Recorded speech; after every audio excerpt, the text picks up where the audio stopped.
Terima kasih Anda masih bersama kami di Sapa Malang bersama saya Nadifa Rahma dan masih bersama Ketua Bawaslu Kota Malang Bapak Arief. Tadi sudah dijelaskan begitu ya pelanggaran-pelanggaran lalu juga zona-zona merah di Kota Malang. Nah, kita akan melanjutkan perbincangan kita terkait dengan potensi kecurangan ini Pak Arief.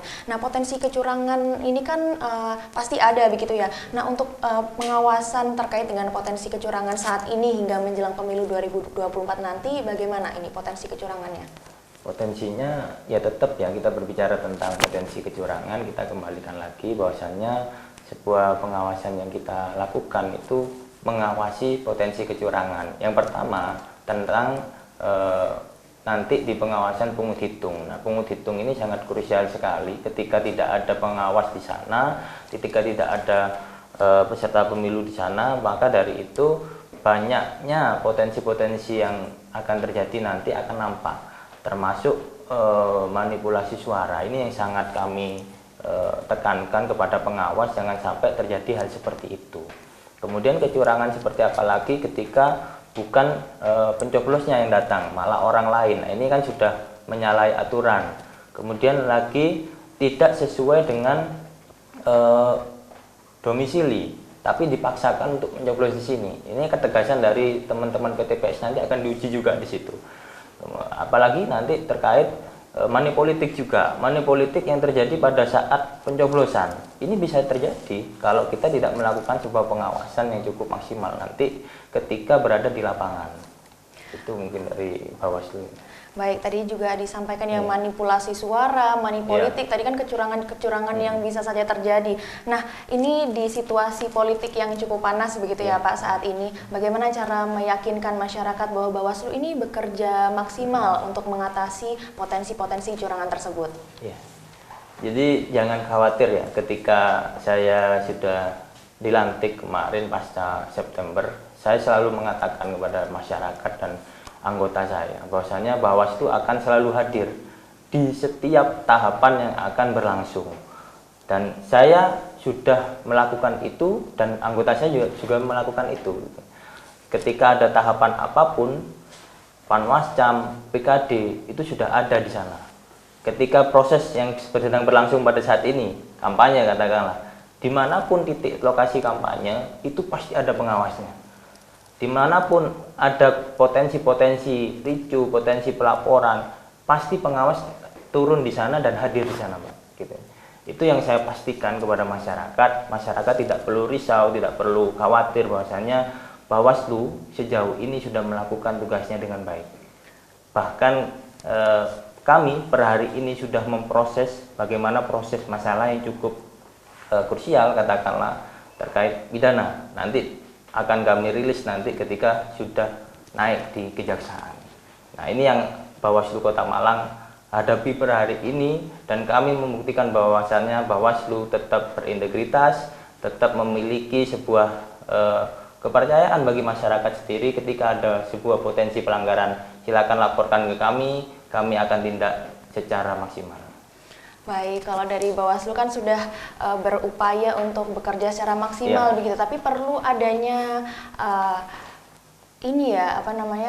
masyarakat juga ya untuk ikut andil dalam pemilu ini ya, untuk menyukseskan ini. Nah, tidak bisa dimungkiri juga ya Pak ya, kalau misalnya money politik lalu juga potensi kecurangan tadi itu kan juga bisa dilakukan oleh masyarakat seperti itu ya di tengah keadaan politik seperti ini. Nah, boleh disampaikan pesan kepada masyarakat ini terkait dengan potensi-potensi kecurangan tersebut dan juga potensi lain untuk menyambut pemilu 2024 nanti. Ya,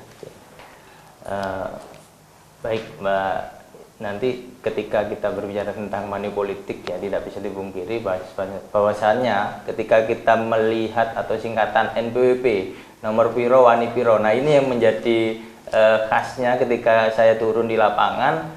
Masih banyak ternyata memang masyarakat yang berpikir seperti itu, tetapi secara norma, secara aturan itu kan tidak diperbolehkan.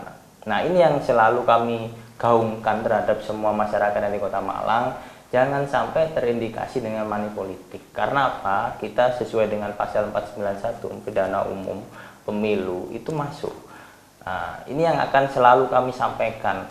Apakah boleh Pak kita menerima Nah, kita berbicara tentang dana kampanye LADK kemarin yang sudah dilaporkan terkait kampanye uang yang bisa disebarkan atau sembako dengan jumlah yang cukup tertentu di situ itu hanya berapa? Hanya 100.000.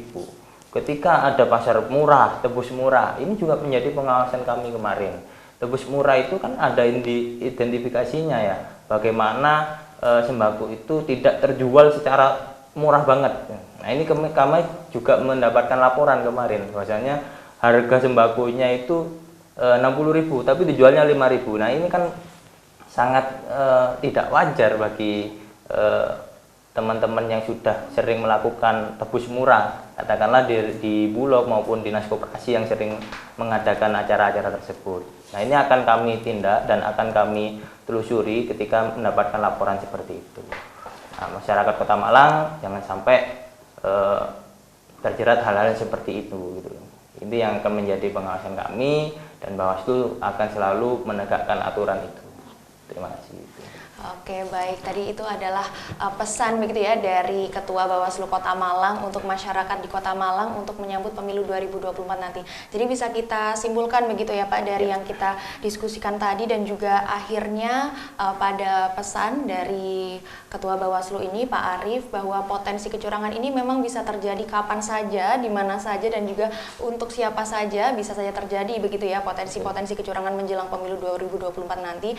Nah, sebagai masyarakat Kota Malang yang baik untuk menyusul nanti untuk pemilu 2024 nantinya tentu untuk jika menemukan kecurangan-kecurangan terkait dengan pemilu 2024 bisa melaporkan langsung ke Bawaslu Kota Malang karena Bawaslu Kota Malang ini juga sudah berupaya begitu baik begitu ya untuk menyambut pesta demokrasi kita di 2024. Nah, mungkin terima kasih Bapak sudah berbincang-bincang berdiskusi dengan kita terkait dengan persiapan pemilu ini ya karena kan juga sudah menghitung hari ya kita menyambut 14 Februari 2024 ini.